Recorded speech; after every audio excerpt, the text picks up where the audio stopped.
You're right. Oh, there you go. There you go. There you go. See, he has no problem calling me out. He also has no problem calling my wife fat while she's pregnant. It's pretty funny. Bro, you can't leave with that, man. Bro, that was okay. First off, I was being welcoming and friendly, and I pulled a joke. And like, you're gonna have to explain this. I will explain it. But man, it's fine. That's the extent of the drama we need to get into. We can talk about the thing that everybody is hyped about. We're 8 days away. It's next Friday, Path of Exile 2. Ghazzy, are you excited? Absolutely. I mean, we've had a content drought since Cyberpunk 2077 released. We've gone from 4 releases a year to 3, whilst they keep telling us that they're doing 3-month leagues, which has never been the case for the past 2 years. And then they went from 3 launches, which is already rough, down to, yeah, let's just have 2 launches 2024. I'm like, what? And then we get PoE2 now. So it's like, I think we're all just very loaded and ready to nut. Oh, 100%. Ready to nut indeed. This podcast is going to be the dirtiest yet, and I'm so in for it. Today is Thanksgiving, Ghazzy, in the US, right? So I'm thankful for you being on the pod today, and I'm thankful that I can get all like the dirty thoughts out before I go to my family dinner, where there's a whole bunch of, older people, sheltered people, little kids. So I'm not going to make any dirty jokes. On this podcast, though, maybe I just go hard, okay? You should see the family gatherings at my home. My fiance has to warn all her relatives about me before they show up. After 10 years now, they're getting used to it.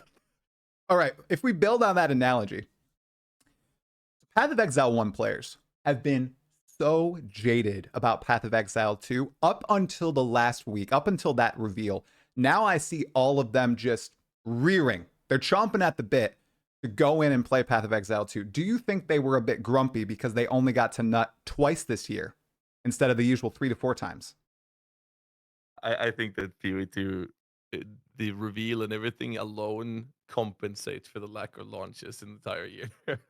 Do you see, as many others apparently right now, Path of Exile 2 as just being better than PoE 1 in almost every regard? Like, is there something that we might be missing? I mean, we haven't played the game yet, right? So maybe there's like the chase item system that might be missing. Like, we haven't seen any T0s. Can you think of anything else that might be lacking from PoE 2 compared to PoE 1 at this point? Or just PoE 1, PoE 2?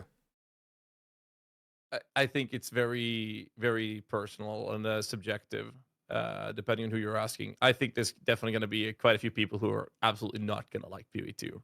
And there's going to be a lot more people that are going to love PoE2. That's kind of the boat I'm in. Lacking, I don't know. I feel it's too early to say for me personally.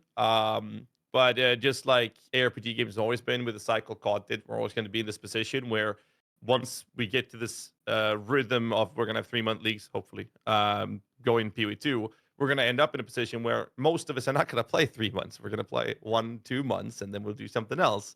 And hopefully that's why we're going to have PoE 1 as well, releasing regular content. So when we're done with the PoE 2 and getting bored of that league, we can move over to PoE 1, do that league, spend 3 hours in D4, then go back to PoE 2.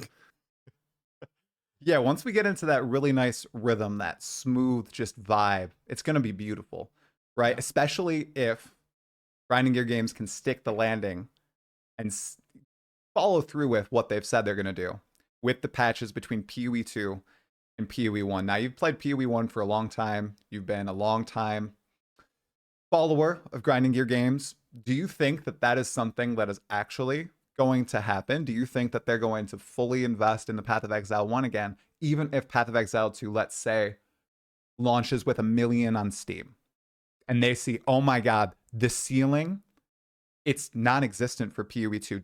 Do you think at all in their minds, sorry that I'm like building on this question so much, do you think in their minds they might think like, oh my gosh, is it worth it continuing with PoE 1, or do we just go all in on PoE 2 if there's just such a much wider audience for it? I think that, well, my expectation is very simple. I believe we're going to have over 1 million people watching on Twitch on the early access, and I think they're going to break player records with 4 to 500,000 concurrent players just for the early access, which is a buy-in. And I think they're going to double that for the early access launch, depending on how well received this is going to be. So I actually don't think that seeing 1 million concurrent players is an impossibility. It's a stretch goal, but I definitely think it's doable for them to actually hit. If that's going to have an impact on the PoE one, I think that one of the things that GTD has done so well, which is why they have so much goodwill built up, is because of the trustworthy approach they have. And when they make a mistake, they own up to it. I mean, we've had horrific launches in the past, like 315, 319, even worse. And then we've had some really good ones. But every time they've always owned up to the mistakes. They've been very transparent and they've handled public relations very, very well towards not just streamers but the entire gaming community. And I think that because of that goodwill and the trust they've built, and when they then tell us that we're going to keep releasing PoE1 content, we can believe them and know that we're going to get PoE1 content.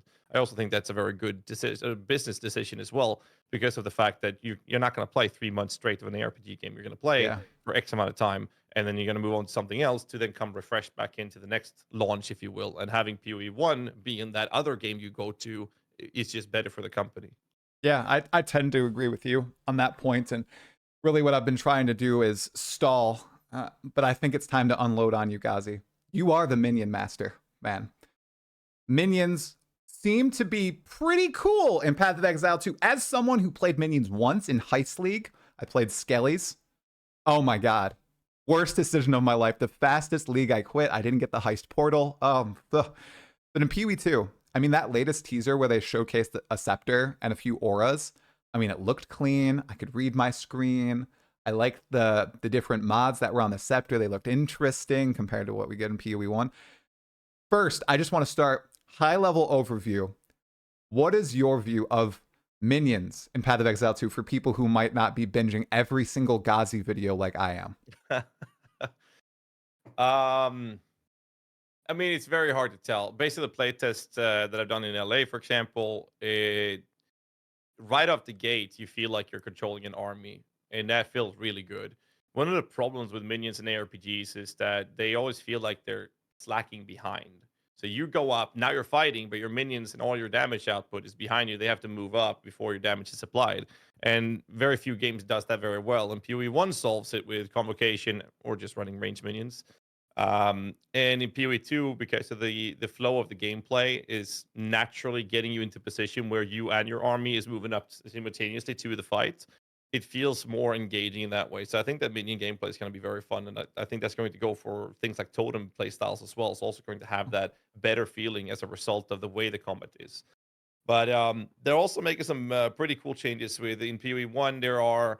There's one main ascendancy choice, being Necromancer. So someone who has no idea that you can make like a cheerleader support, there's a cheerleader minion build, or a Warcry chieftain summoner, or a Templar's guardian, for example. The obvious choice for minions would be Necromancer. That's just one choice, right? And they've decided to go away from this obvious one choice pick for new players and spread these out a bit more, like the Infernalists having fire related minions.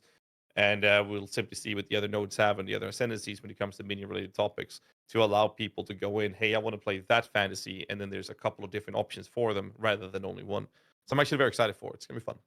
Awesome. Now, at the beginning, you say that you quickly ramp up and feel like you are controlling a horde. Do you think that the ramp is too quick? I know that's a weird question, but do you think that you get too many minions too quickly in Path of Exile 2? And do you think that that scaling will continue? I presume it will because of how Spirit works, and you're just going to get more and more Spirit as you progress to endgame. Do you think at any point, I don't think that teaser showcased how many minions you can actually have. Do you think at any point it's going to get too clogged on the screen, or you think we're going to be okay for the most part? I think that allowing the player to have an insanely large army for the sake of clearing makes sense. And this is Mhm. limited due to the inability to generate corpses on boss fights unless they have ads. Because most of the Mhm. minions that are temp summons, they do you can't you need a corpse for them. So you don't Mhm. have that resource versus most bosses. So it'll be a little bit more controllable in that sense, to not swarm a boss fight to make it irrelevant, which is one of Mm. the concerns we had with that approach. But it feels amazing when you're clearing, because like right off the gate, right? But if it's too much, I don't think so, because I think that the important part with class fantasy and enjoyability for someone who goes in as a new player is say, hey, I want to play this type of build. I want to play a warrior, onka bonka, unga bunga. I want to smack shit. You can do that right off the gate, and you will feel like you're actually doing those heavy hits. You want to play a summoner, you go right off the gate. Couple levels into your character, before you hit level 10, you have an army of minions that you're controlling. So it really dives into this to allow the players to engage with the fantasy playstyle that they want directly early on. In Yeah. P1, you don't really have that. You have to build up quite a few levels, play quite a lot before you get to that fantasy fulfilling role of your character, right? Right. I know. I remember in Heist, it was terrible. I hated it. In PoE 2, it Was looks that like mage you. skellies? Say again? Was that mage skeletons you played? Yeah, it was. It You was. did not like it? No, man, it was Door League, and I was just having a tough time, dude. And you're right.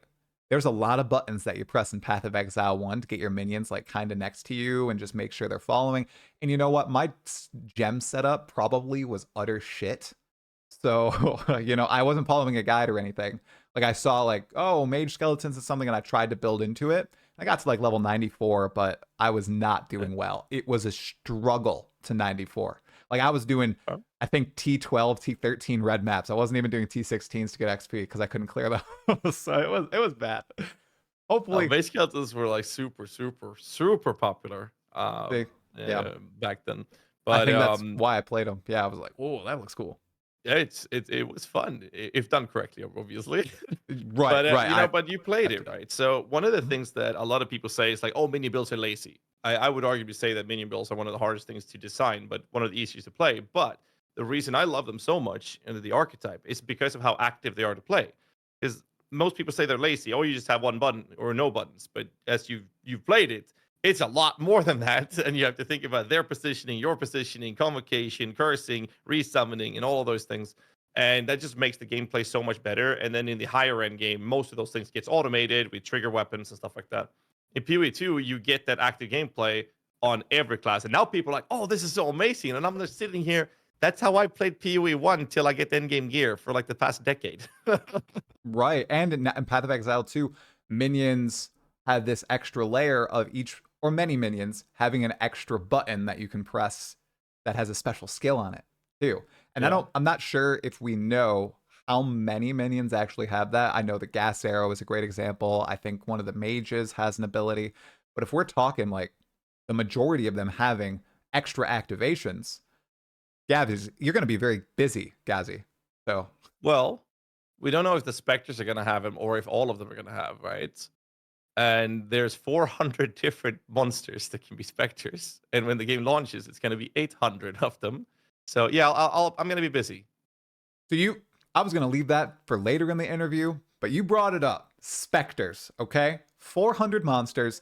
We have literally no balance. We don't know what classes are best. We don't know what skills are best. We don't even know what half the ascendancies really do.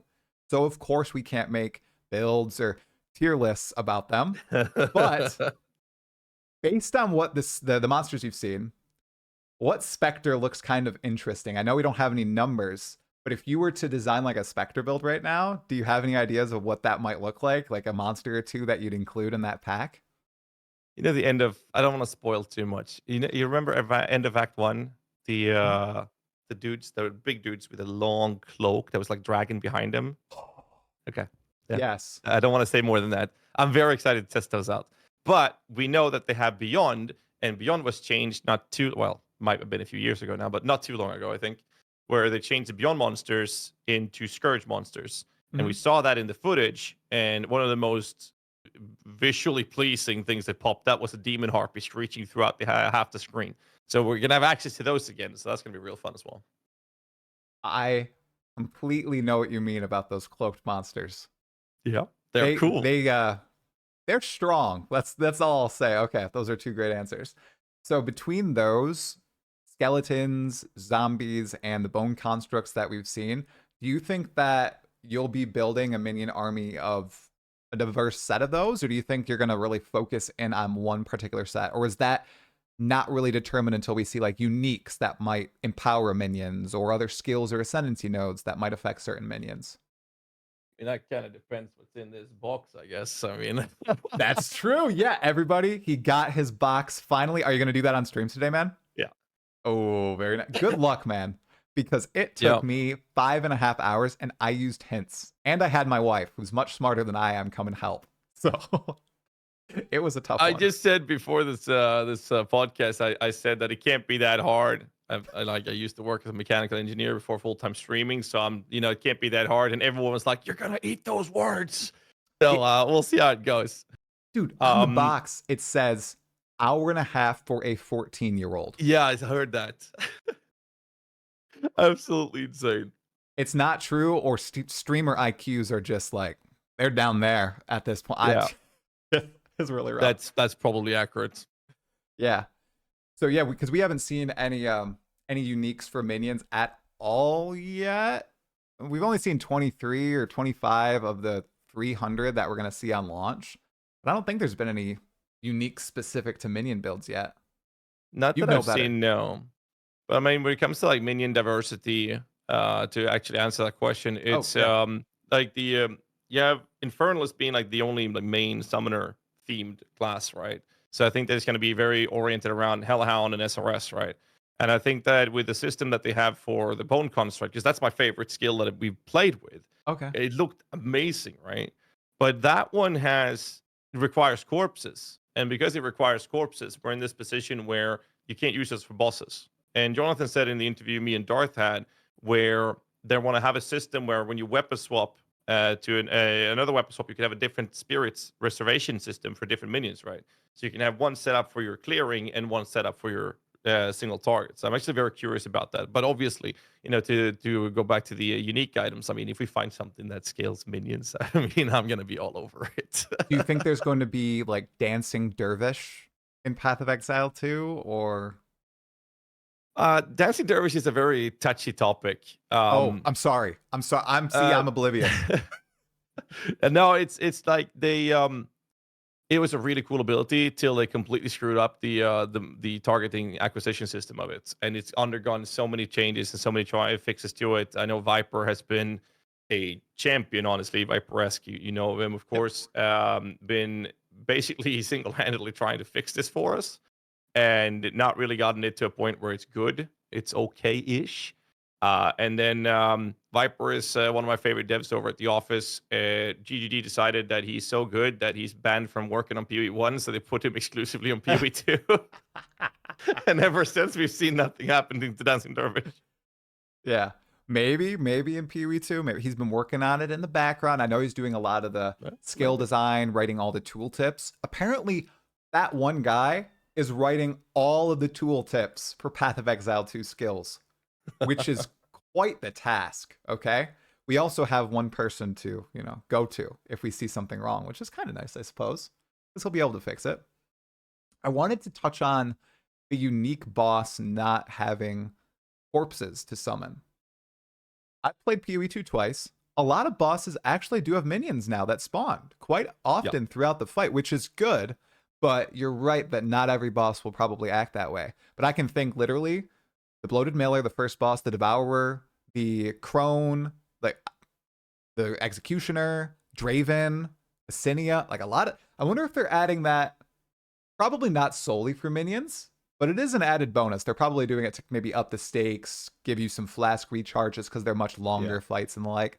But hopefully, like that worry will kind of fade away if we end up fighting lots of different minions in these fights. Or are you more worried about them dying really fast or getting desummoned pretty quick because they're on a timer? Yeah.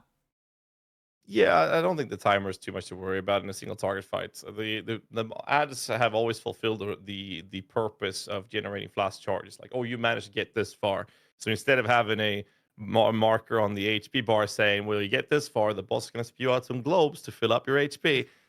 We don't get that in here. Instead, they give us ads to recover some flash charges. So that's been their purpose. But you're definitely going to be able to use their corpses in, I'm assuming, the all fights, but most, if not. Yeah. And I think that's going to be a good way to actually utilize these corpse generating or corpse requiring resource abilities. But it's going to be a finite source, right? So you can't go in with like an infinite army of like 50 monsters to fuck up a boss like completely. Definitely. 2 more minion questions, man, and then we can stop talking about minions. I know you probably answer questions about them all day long. 1, do you think that minions are going to get demolished by bosses? And you won't be able to really keep up damage because these bosses have huge ass moves, big AoEs, they do a lot of damage. Are we just going to be working on one skeleton and then it gets resummoned? Next big giant move, especially in endgame, wherein they're balancing it so that they have these larger moves happen more often. You know, like the Draven projectile attack that annihilates anything in melee range, essentially. I imagine all your skeleton warriors, dead, gone. Do you think that's going to be a problem and people are just going to be worse off as minion players and not have that damage uptime? Well, so the playtest I've done, the resummon timer that they have, the resurrection mechanic, is a 4-second window. And one of the feedbacks provided was that they needed to cut that down to make it faster. Because the way the mechanic works is that whenever a minion dies, a 4-second timer starts. And if any minion dies during those 4 seconds, that timer resets. And if no minion has died over the course of 4 seconds, all your permanent minions gets resummoned again, all of them at once. So the idea was or the feedback was to cut that timer down to maybe 2 or 3 seconds instead to make that a little bit better. But I think that certain minions are there to act as just meat shields, meat for the grinder, and just sit there and take the hits.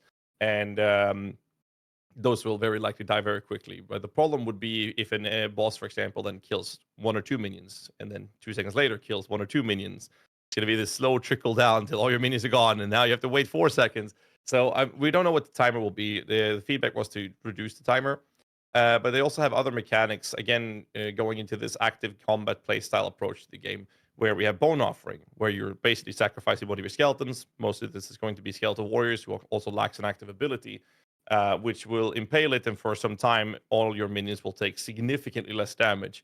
So I think that the playstyle versus those type of hard-hitting endgame bosses will be that you're supposed to or meant to cover your minions in one way or another. Either you have minions that are strong enough to take it, or you have the skeleton army where you're supposed to sacrifice one of your skeletons to make sure the rest of your army is going to survive whatever hit is incoming. And then you have the skeletal clerics, which they've shown as well, which are actually healing your minions actively. So I'm not worried. Awesome. That makes a lot of sense. They're giving us a lot of abilities to kind of bolster our minions instead of them just tanking hit after hit after hit. So you're going to have a much more active playstyle in defending your minions now. Instead of like trying to get them to go at stuff, you're defending them as opposed to PoE1. Now, do you know if anybody played Minions or The Witch in LA a few weeks ago? Like, I've only seen Mercenary, I've seen Monk stuff, I've seen people talking about the Warrior. Did anybody play The Witch, dude? No, not that I've seen. I think most people focus on the mercenary that want to try something new. Yeah. And then like the previous LA test, I think most touched the witch. We pooled our resources with a bunch of streamers, went together to say, because we had 2 different NDAs, right? One was for the footage we played, and another separate one was for the witch. So we were like, how are we going to spend our time now and make sure everyone has content to post when it's ready, right? Because we're all content creators. So we got together and said, well, let's do this. And we basically had, I will exclusively play the witch, and everybody just pools all the footage into a drive, and then everybody uses those footages. So most of the footage you see from those playtests is actually mixed with a bunch of different creators' playthroughs Really? to help I each didn't other know out that. with that. That's awesome. So- That's good. Well, hopefully once we get to play The Witch on, December 6th in 8 days, it'll be pretty cool. Mhm. Although, my final minion question. Any other ascendancies looking possibly minion related? Like, could you play minions on a witch hunter, a gemling legionnaire? Or are you seeing any nodes that kind of encourage you to try that? Or is it infernalist, blood mage all the way, no questions asked, if you want to start as a minion player? I think the most obvious choice is the Infernalist. It's a fire-related kind of minions fantasy to dive into. That's going to be the obvious choice. The less obvious from the nodes that has been revealed. We obviously haven't seen the remaining nodes on most. Saw Yeah. CDDs with a witch. I'm going to check that later. Witch Hunter, sorry. But I think the Gem and Legionnaire is probably the one that has the most promising features of being functional as a minion build in general. But how well that will be, we don't know. We don't know how strong the quality will be. Jonathan did say that GCPs or gem cutters prisms that increase gem quality is going to be like an end game resource. So being able to get that for your minions might be a really strong source. We don't know. But most importantly, Gemini Legionnaire gets those 3 extra skills, allows you to have more variety or options of in terms of utility skills, which is going to be something minion players are going to be using more than any other class, because your minions are doing the damage and they're already there active permanently. Whereas the remaining skills you're going to be using are going to be utilities. So getting 3 extra skills could be a favorable approach. But then again, that's also 3 extra keybinds. So we'll see how it goes. Exactly. Yeah. I feel like I might try for the memes just minions on some class just to see how they kind of operate with minimal investment, because we have 9 slots. I know grinding your games has balanced the entire game around you using a lot of those, whether it's for active skills or buffs. But I mean, it would just be so cool to be a witch hunter and you're summoning like specters of witches or literal zombies or skeletons. I just got to try it out. It probably won't be Yeah, strong. I probably will fall flat starting immediately in Cruel, but it'll be a fun time. Speaking I think of so. Cruel, second campaign playthrough. Yay? Nay? Eh? You like what they did? They were saved by Blizzard. I'm sure you saw that in the Legendary Drops interview. You know, they saw, oh my God, Blizzard is getting dunked on. We don't want to get dunked on. Let's not make their mistake. Let's pivot right now. Build out the end game. We'll finish the rest later. We can do Cruel for 6 months a year. That's totally fine. I think that they are more often than not knows their player base, and the player base don't really care about the campaign that much. No. New like new player acquisition, I Yeah. understand that focus, and I think they're doing a really good job on that. But endgame is so crucial. It's so crucial. I believe it was Chris Wilson who said that once a player tries their game out and they get to maps, they own their soul. Or something like Right I here. believe it was Chris who said that. All right. Yep. Yeah. Like, but if they don't get there, they don't get to see the vastness of the options and variety and endgame type of events or stuff that they can do, and the player agency involved in that as well. It's just so insane. I mean, they're releasing more content in the early access than most AAA companies have released in many, many years. And then they have the audacity to say, yeah, we're just going to casually double that. You know? So, yeah, I think that to answer your question, the decision to get cruel difficulty, I think is a good choice, because I'd rather see that than them making a half-ass version of the end game starting from what at level 45 or whatever it is. And instead of Mm. doing that, they're saying, well, just play the campaign again. Maybe you missed something or whatever, but it's going to put you at the level, estimated level that you're going to want to be on for the end game that we have. So they don't have to make any compromising decisions in terms of difficulty scaling for the end game as a result of that. So I don't mind it, but Yeah.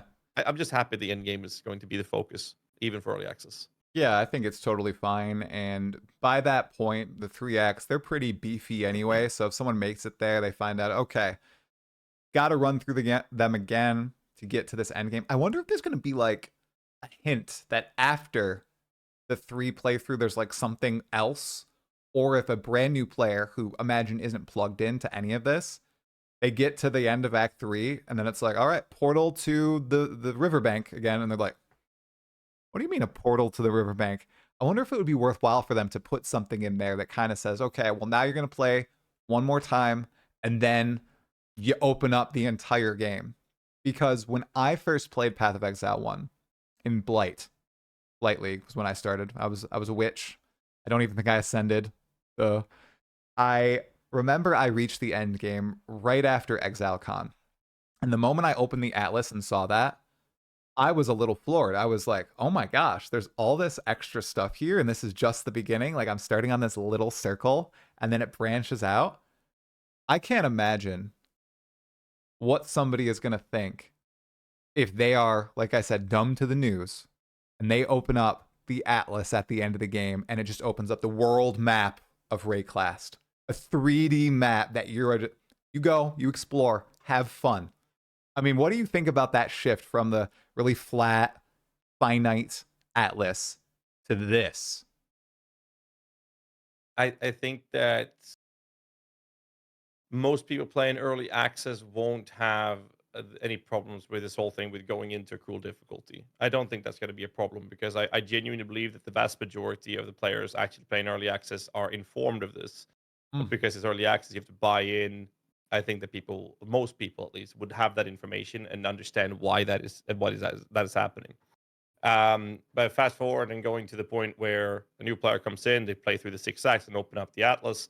Um, I don't think it's going to be like that kind of wow effect for how it looks, which I think it is for us PoE1 players, because we Mm. go from the flat, 2D approach of the Atlas to this magnificent display of it. To me, that just feels like, and I don't want to undermine it because I think it is amazing.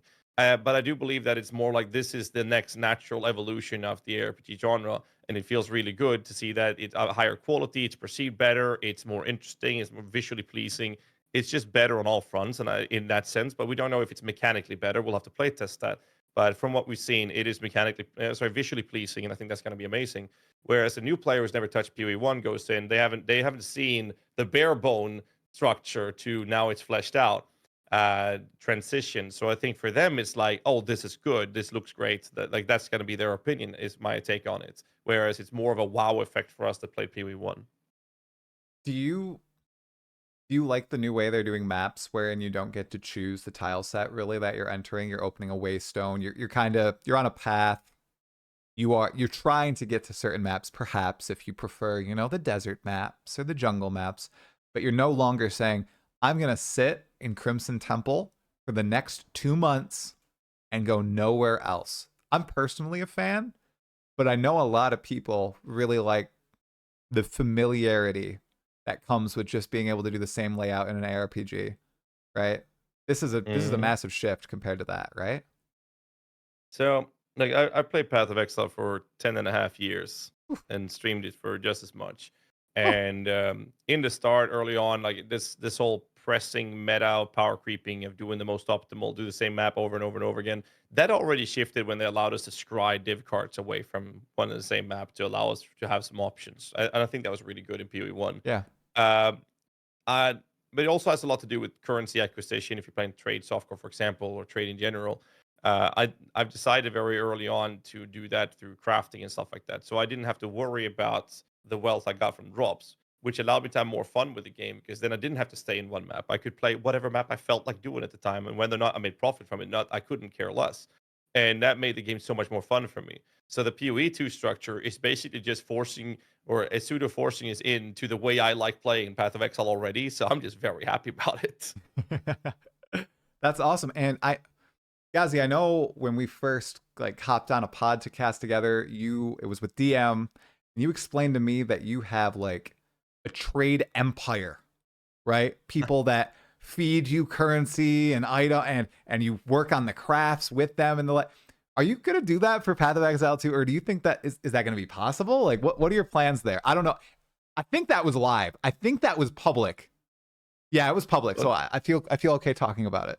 the trade empire, last 3 leagues, it's been me and one other guy.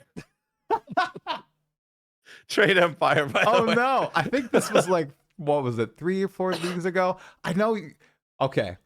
It's double the players I usually do trade with, but still, okay, it's not an empire.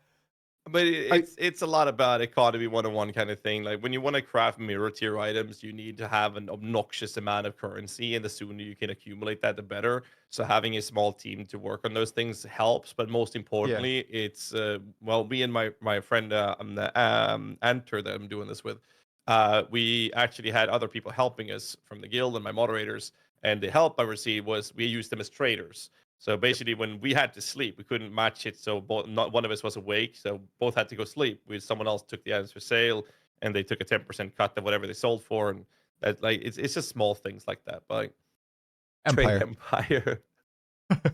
Yeah, I yeah. I mean, that's one way of putting it. But like, it's a very very specific way to play the game, and only a fraction of the 1% players are actually playing that way. And it has a purpose, and it's a lot of work. You play basically 24/7, and you only sleep 4 or 5 hours. Like I'm live in PoE launches. I'm live in the launches, and then I spend between 5 to 10 hours after I'm done with the stream. Whether or not that stream lasted 20 or 30 hours, I'm awake for the next 5 to 10 hours crafting, shipping that off to one of my guys. Then I sleep 5 hours and go live for another 20-hour session. So it's a lot of work, and most people wouldn't consider that to be worth it. But it's been a personal goal to do those mirror items in the start of leagues for me at least. But PoE 2, Not in early access. That's not gonna happen. No, it's not going to happen. You're just going to be playing the game. Yeah. Do you think they're going to do mirrors in PoE 2? I think that they are 100% going to have mirrors in PoE 2.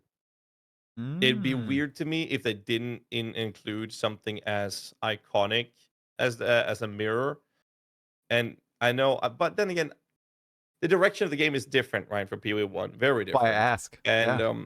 the idea with PoE 1 was that you were supposed to be able to craft a rare item that was supposed to be better than anything that exists in game. Uniques and whatnot can just go sit on a bench and wait, because that rare item that someone crafted for 10,000 divines is just so much better than everything else, right? And I think they're gonna want to do that again for PoE 2 to allow players for the end game chase of these giga items and whatnot, and then a mirror would serve a very good purpose on fulfilling that. But again, like it's so far away from the new player wave or tsunami that's about to hit the game. It's very, very limited amount of players that will even get enough currency or be lucky enough to drop one of those to utilize it. So it's such a small corner of the game itself. I love the aspirationality of it, though. I've Mm. never really killed every Uber boss. I've never had a mirror before. But given today's age where we consume all this content about the game, right? And we watch clips of you crafting mirror tier items or Ben downing all 7 Ubers, right? I mean, that type of content does have a lot of value in a game like Path of Exile, where the best among us can push their characters or just push themselves to do stuff like that. So I agree with you. I hope it's in the game. I hope it's one of those things where we're like, I'm not going to talk about it until the game releases. And there's a Reddit post showcasing the first mirror drop. Or maybe there's like an in-league announcement of X person has dropped a mirror of Kalandra. I mean, something like that would be so cool. That's I always one of my mean, favorite parts of League launch. Seeing like people progress through. People, Tai Killer, Ben, like Elk, all them just going way ahead of us, right? I hope they yeah, have that in PoE too. I wonder if they will have it. we'll see. We'll see. Like a It's community funny. thing. I've played for 10.5 years and I've never dropped a mirror in my You entire life. haven't? Not a single one. Dude, that's I've had insane. plenty in my stash, but I never That's dropped one. yeah. See, I've seen them in the stash. I've seen you, but not dropping one 10 and a No. half years. And then you have people who come in and play for a month and they drop a mirror, right? Mm, But that's the yeah. glory of Path of Exile. I think Jonathan said that in his Legendary Drops interview. He's like, the feeling that that next monster, no matter if it's a little crab on the beach or the biggest boss in the game, could drop the item you always wanted is one of the Yeah. thrills of Path of Exile. And the fact that it might never drop, but when it does, oh my god, you just have one of those moments that you store permanently in your head, right? It's a really cool part of the game. Oh, for sure.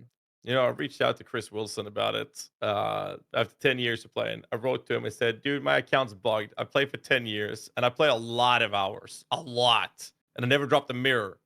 And he just told me that there's like, I don't remember the exact numerical value, but he said there's an insane amount of hours per mirror dropped or something. Really? So it wasn't Oh, uncommon. That was his response. And I was like, come on, man. It's yeah, 10 yeah. Your years. your account's not bugged, man, but this is how many hours is in the realistic mirror drop. Yeah. Wonder those values. Let's talk about data mining for a second, if you don't mind. Mm. You okay with talking Yeah, sure. about it? Yeah, of course. Okay. So that sort of stuff isn't data mineable. Drop rates for items and the like. I think that's always been obscured. I'm sure they do, the magic to make sure you can't find it. Whereas They other balance things, those on the fly as well. say again. Oh, they They do? balance drop rates on the fly between leagues. I didn't know that actually, Ghazi. Oh, did I say something I shouldn't have said? Day I learned. Well, hey, it's okay. I won't put it in one of those crazy new insane news videos. It's fine. It's fine. I won't with this clip. It's not going to happen. Okay, that's very cool though. Now, where was I oh yes, data mining.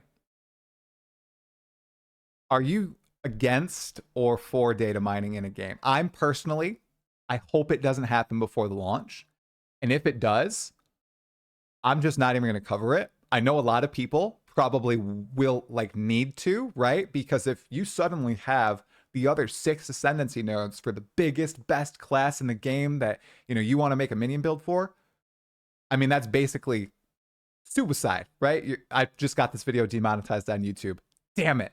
It's basically you taking out your channel, yeah, which is terrible if that actually happens. But it seems like a lot of people are like waiting for that data mined info to possibly come out. What's your take on it? Well, I have two different takes, and they are Okay. both on the opposite side of the spectrums. Okay. On the spectrum. So me as a player, I don't want it. I think Yeah. most of us are in that boat. We want to go in. Everyone's blind. Streamers, content creators, guide writers, and players alike. Going to go in and explore, and that's going to be the marvel of it, the joy. Oh, look at this unique. Oh shit, you can do this. Oh, look at this fight, and that's like the enjoyment out of it. It's so incredible. And that's how we used to do in the past. Yeah. And then you have the content creation part of it, which I don't think is a problem right now because we have so much to make content with. Me and my editors like trying to talk about like we can only post 3 videos a day on YouTube, and I'm like, I have too many videos. I don't even know which one I'm gonna record. Imagine if we had data mining as well. I wouldn't even know what to do with it. Very true. But not everyone is in that boat, I guess. But you have the aspect of guide writing. Like I write guides for last Epoch, D4, Icy Necromancer, and veins, I'm right? co-writing it's Spiritborn, and I have PoE Vault, which is also by Icy Veins for PoE, and we're gonna have Icy Veins, you can have PoE too. It's a lot, right? And all of those things, the guide writers, they need to make their tools and everything to make those high quality for the audience, and that requires data mining. And being able to have those prepped up, there's a lot of traffic and all those, the SEO, all of these things matter for that part of the industry, and data mining is marvelous for those. But we had data mining and everything pre-prepped, and basically the entire game was solved for, say, Diablo 4's expansion that was released rather recently. And I think I would have gotten 3 to 4 weeks of enjoyment playing Diablo 4's expansion if they didn't have data mining. I really think I would have done that because it was really fun to enjoy and explore those things. But we did that before the game launched, and then we posted everything, everything was ready, and then the game launched, and I got like 2 weeks of enjoyment, and then it was boring again. And that's kind of the theme of that. So the problem with data mining is that it ruins the enjoyment of games for many players, but it also allows players to have this mindset that they're going in, they know that they have like a structured guide or whatever they're following, so they can somehow think basically what it does, it gives them a template to follow. And some Right. people prefer to play games that way, and that's like the bane of content creation over the past decade plus, where games are sold, guides are out there. You're not really playing the game yourself. You're just following a structured guide or template tells you what to do. And some people like that because their enjoyment comes from other aspects of playing that way, and that's fine. But I think that most of us has been around and play the games for a long time. Not the younger audience maybe, but most of us have played the games. We want to go back to how it was back in the day, where you were there on the beach, you couldn't move till a timer hit zero. Now it's time to Oh, start playing the game, and we know nothing. It's just explore and be surprised and shocked about things we encounter, and that enjoyment you don't find that in many games. I'm very happy that they're not allowing us to data mine. yeah. I'm really hoping nothing comes out from the Xbox client that's already downloadable. And when we preload, hope it's in the dark. I hope they do a good job hiding a lot of that info. Like they have been doing that with unique items, I think, for a little bit of time in new patches where the uniques aren't actually data mined. They're found and posted onto the internet, and that's how you find them. I really hope that golden age sticks around at least for like a week or so. Obviously, day one, we're all going to log in. We're going to get to that first trial, and people are going to click on the ascend and they're going to find all the nodes. That's cool, though. That's cool because everyone won't be, most people won't be on the internet reading about, oh my gosh, here's all the ascendancies. They're going to be in the game playing, or they're going to be Yeah. in the queues upset. Oh, That the queues. so yeah, right. So here's the thing. If the servers go down, after people get the ascendancies and like, all right, okay, maybe look at the ascendancy nodes. But if everything goes smooth with grinding your games, just play the game, find it out for yourself, explore it. I mean, one of the biggest mysteries, Ghazi, one of the most exciting things for me, and I'm asking this to every single person I talk to, that damn pinnacle boss that Mark says is the hardest content he's ever made in Path of Exile. What do you think it might be? Like, is it an old foe? Is it a new foe? I I think they're gonna have a new one to make it more Hmm. refreshing for sure. But like give it like 3 hours, and Taita Killer and Ben is going to be head to head fighting it. And unlike us mortals, we weren't bred in a test tube like Ben.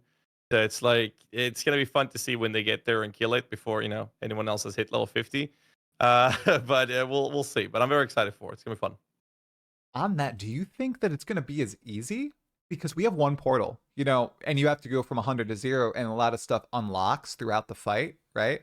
So with someone, and you have to do it in that chance. I think if you portal out, maybe you can portal out in the fight or log out during the fight. I don't even know. Like, I think it's going to be a lot harder for Ben this time, or Tai Tai, or whoever gets there, you know, Jung, Elk, all those really fast people, because you get the one shot and then you're out, you know? I think other people might actually get an opportunity on it. Unless, I mean, they are kind of a step above. Like, I don't know.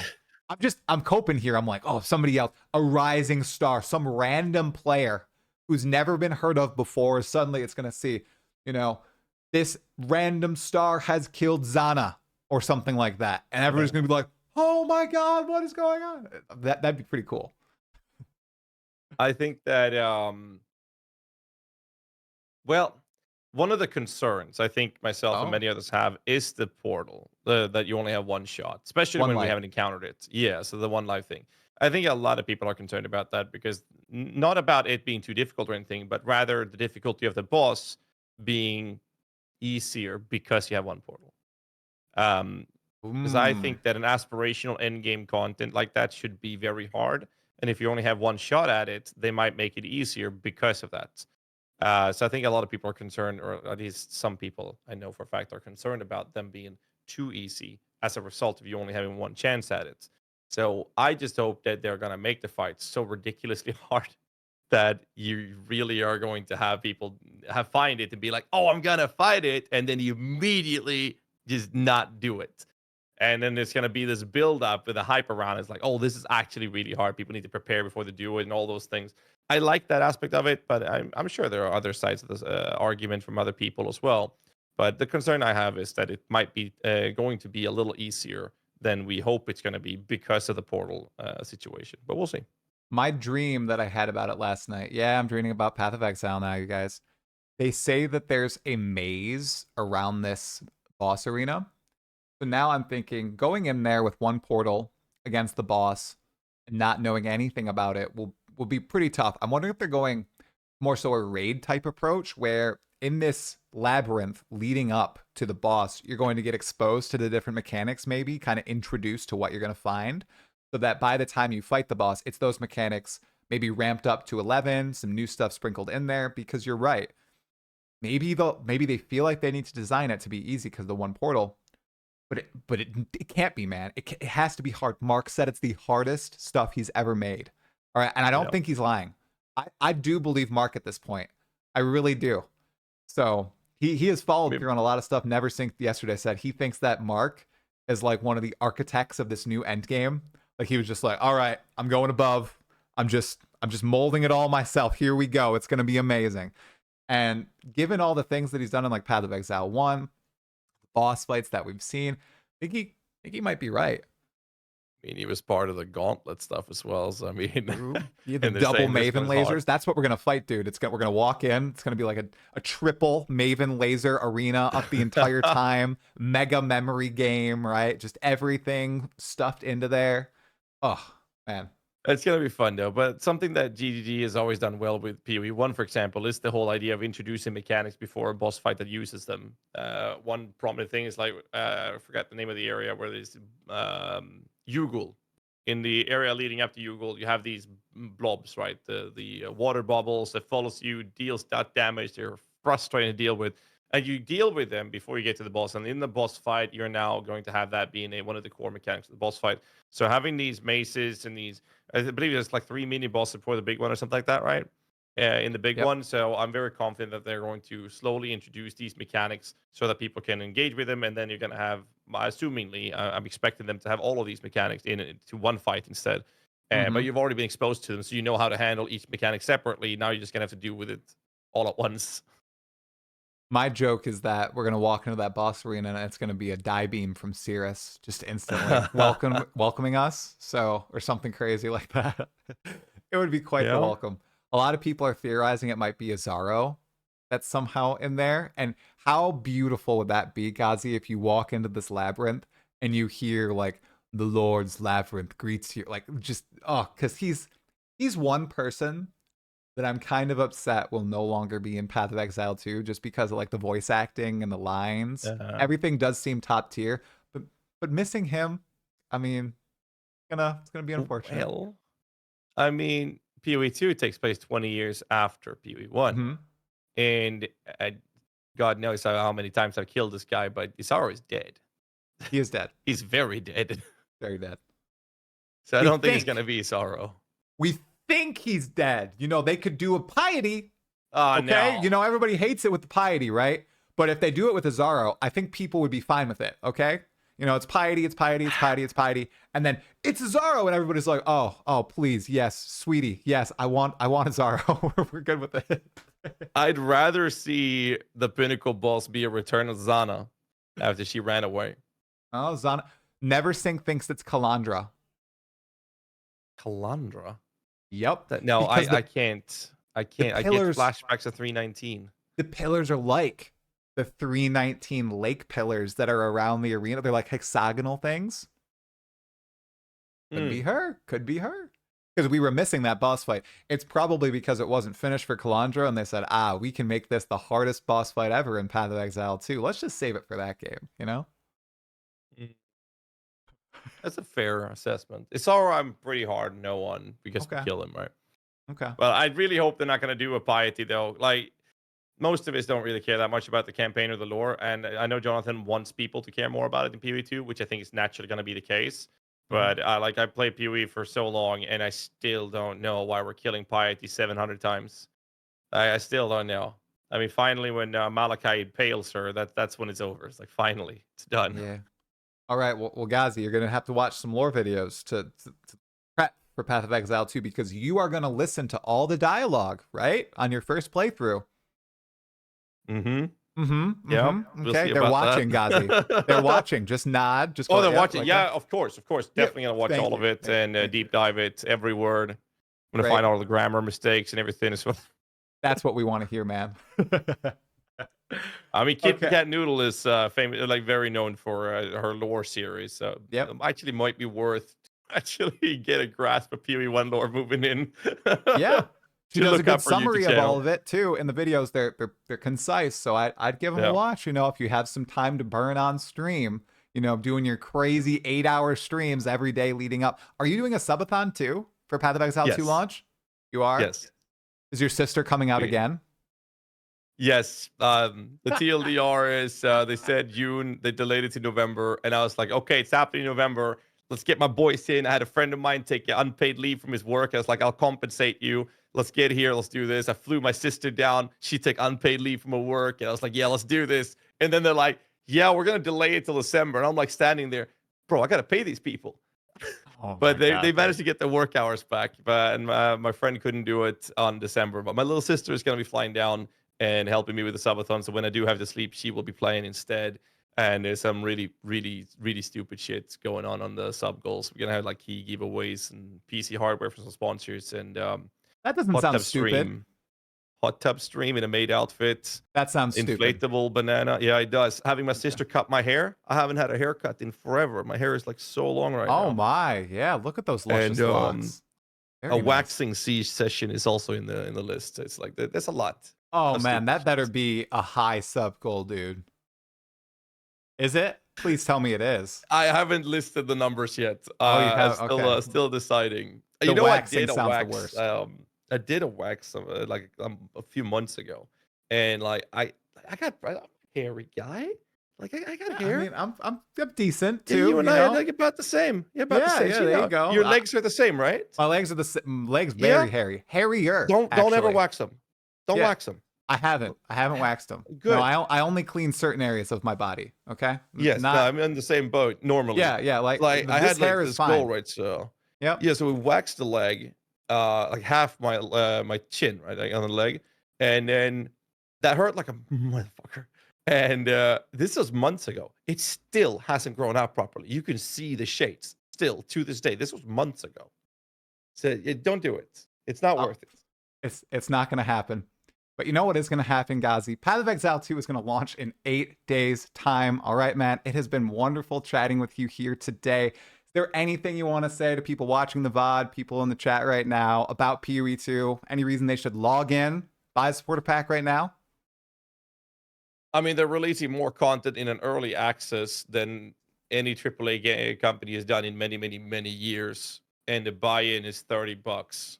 And if you're not able to do or pay $30, then wait for the launch, and it's going to be free to play with that content.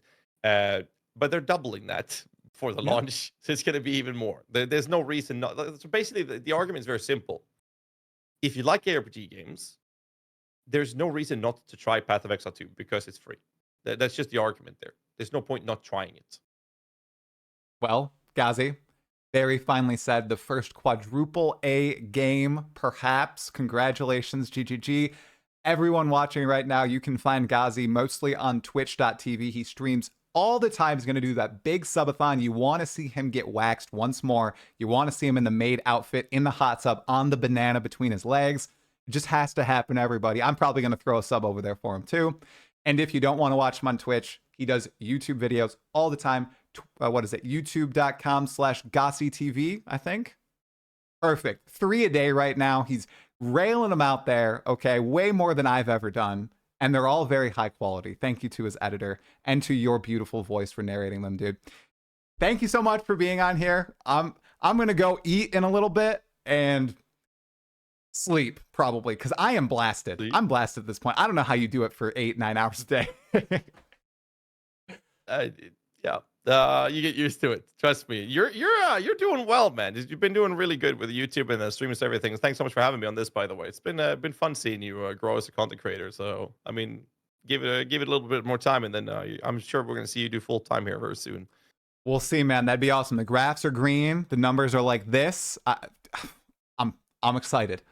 If you haven't subscribed already to the video, I don't know why you've watched an hour-long video of mine and haven't subbed to the channel. Please subscribe now, like the video, and I will see you in the next one. It is with the boys over at Forever Exiled, Tags and Record of Days, and Schwingy. I'll see you all tomorrow. Talakura. Stay sane. That was fun, Ghazi. Thank you so much. I appreciate it. Thanks dude. for having me.